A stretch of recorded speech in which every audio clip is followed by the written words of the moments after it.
खुलुमबाय गोजोन फुंबिलिनि बयनिसिमबो गाहाम हामलायनाय जासिहरनाय जाबाय। आसा खालामो नोंथांमोनहा गासै मोजाङै दं। बे समाव आं नोंथांमोननि सिगाङाव फुंबिलिनि मोननैसो खौरां लाना फैलायबाय। अन्नानै भिडिअखौ स्किप खालामाजासे जोबजासिम नायलांदो। दिनैनि फुंबिलिनि मोननैसो खौरांफोरा जाबाय। गिबि रादाबाव दं। मैया आसाम सरकारनि गासैबो जिल्लायाव आयेन बेरेखा उन्दै बैसोआव हाबा लानायनि दायाव गोबां हौवाफोरखौ हमनाय समाव बिटिआरनि गाहाय मावफुं सोद्रोमा मानाव गेदेर प्रमद बर' बिथाङा खौरांगिरिफोरनि सिगाङाव फोरमायदों दि बिथाङा बिटिआर ओनसोलाव उन्दै बैसोआव हाबा जानायखौ होबथानायनि थाखाय आलादा राहा लागोन। बिनि थाखाय गासैबो बिटिआर ओनसोलनि समाज दैदेनगिरिफोरजों गोथौवै सावरायलायगोन आरो पुलिस बिफाननि गोजौ थाखोनि अफिसारफोरजोंबो सावरायगोन होनना फोरमायदों होनना मिथिनो मोननाय जादों। नैथि रादाबाव दं।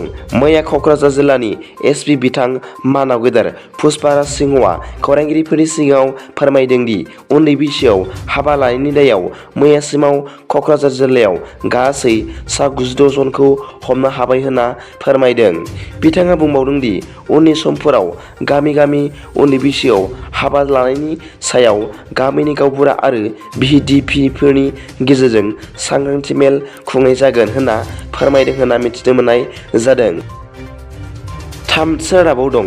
उन्दै बैसोआव जुलि लानायनि फारसे सांग्रां जानाया मोजां, मानोना दासान्दि दुलाराय आसामनि गुबुन गुबुन जिल्लायाव उन्दै बैसोआव जुलि जानाय सुबुंफोरखौ नायबिजिरनाया सोलिगासिनो दं।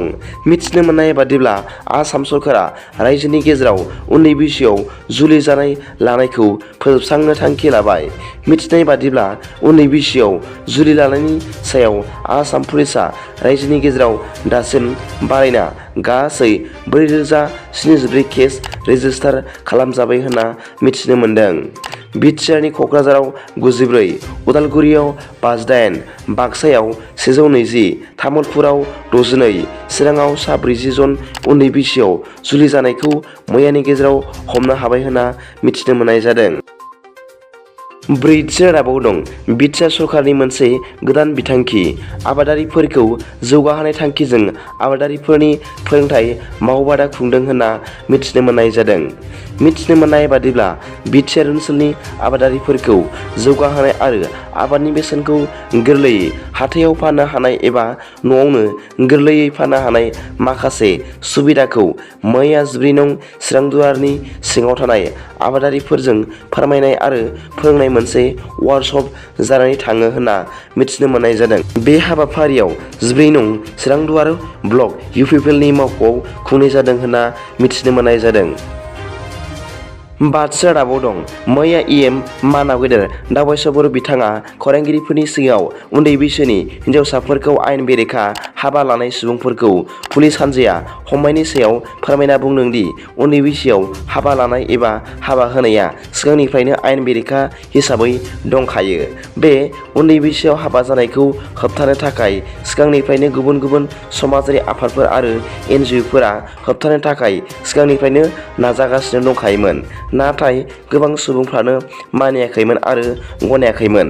नाथाय आसाम सरकारा बे आयेन बेरेखा खामानिखौ जेरैखि जाया बन्द खालामनो थांखियै बे उन्दै बैसोआव आयेन बेरेखायै हाबा जानाय हुदाखौ बन्द खालामनो नाजादों होनना फोरमायदों।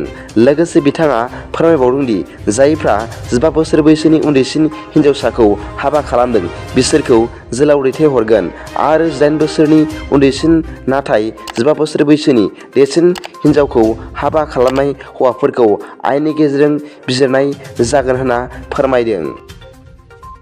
दिनैनि फुंबिलिनि मोननैसो खौरांफोरा दा बेखिनिल'मोन। भिडिअखौ मोजां मोनदोंब्ला अन्नानै लाइक आरो साबस्क्राइब खालामनो दाबाव आरो बेल आइकनआबो थुनानै ला, जाहाथे आं गोदान गोदान निउज आपडेट लानानै फैब्ला नोंथांनियाव सिगांग्रो नटिफिकेसन सौहैयो। दा बेलासिनि रादाबाव नोंथांमोनखौ आंनि चेनेलाव गोसो गोथारै बरायहरनाय जाबाय। गोजोन्थों। एसेनोसै। जय बर' हारिनि जय।